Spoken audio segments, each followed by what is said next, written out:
कोल्हापूर आणि ज्योतिबाचे खेटे हे पूर्वीपार चालत आलेली परंपरा आहे। माघ पौर्णिमेनंतर येणाऱ्या रविवारपासूनच ज्योतिबा देवाचे खेटे सुरू होतात।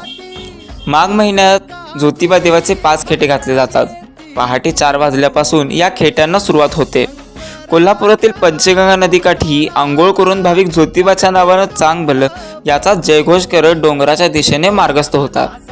डोंगराच्या वाटेवर गर्दीचे वातावरण निर्माण होते आणि संपूर्ण परिसर हा भक्तिमय असतो। ज्योतिबा डोंगरावर 4 रविवार भरणाऱ्या यात्रेला ज्योतिबाचे खेटे असे म्हणतात।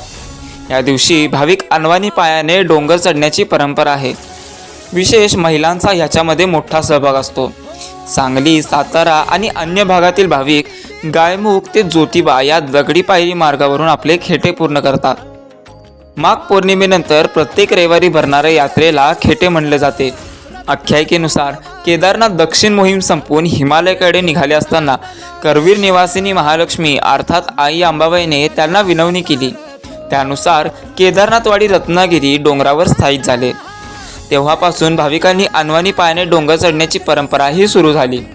देवा ज्योतिबाच्या दर्शनासाठी फक्त कोल्हापुरातलेच भक्त नाहीत तर महाराष्ट्राबाहेरचे भक्तही या देवाचे खेटे पूर्ण करण्यासाठी येतात।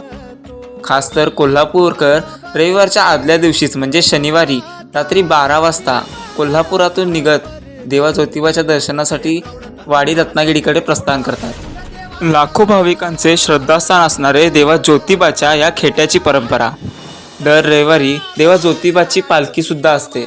तुम्ही जर इथे जात असाल तर ह्या पालखीचं दर्शन नक्की घ्या।